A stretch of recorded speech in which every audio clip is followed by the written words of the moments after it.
So this video is going to look at capturing information about your estimate within the estimate details screen, as well as where to save files and add notes. So we've already started an estimate, and this estimate details page, it can be really summed up by just saying it's a place to capture information about this quote. Up the top right is where we're going to start with work location, and I would argue this is the most significant thing on the page because this will define the site address. We use this for the delivery address on purchase orders. We use it on invoices. We use it pretty much everywhere. And if you don't fill it out, you will have issues later on where you have blank boxes and you've got to keep filling them out.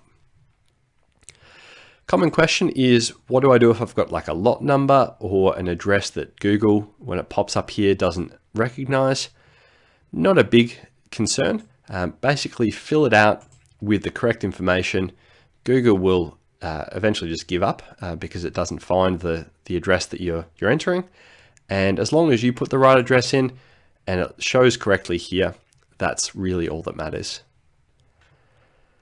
On the left-hand side here, we've got estimate details, so you can edit things like your quote number and the name, the type of build, a lot of the information that you set out when you started the estimate.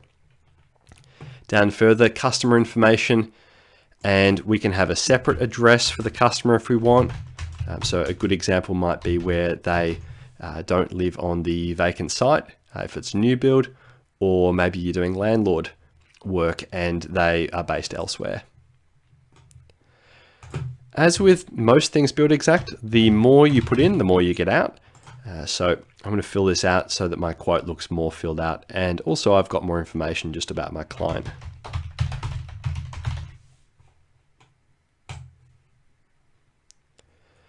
Down further on the page, we've got notes and documents.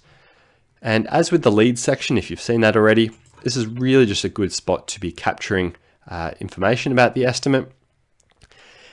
Anywhere you're adding notes, if you are working on an estimate and there's more than just one of you doing the work, notes add context, so it's a great little opportunity to add a bit of teamwork and add a bit of context if other people are going to be logging in and looking at the quote as well. Documents, you can add whatever you like. So really common ones for the estimate will be, let's say, permits.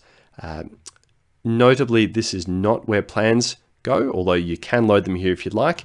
But the reason for pointing out that plans don't go here is mainly that plans will be loaded into the next tab if your intention is to be doing takeoffs from them.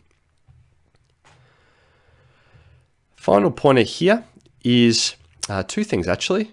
With the documents area, because you can load Buildxact on your phone or tablet, you can use this to take a photo on your phone or tablet and drop it straight into the documents area.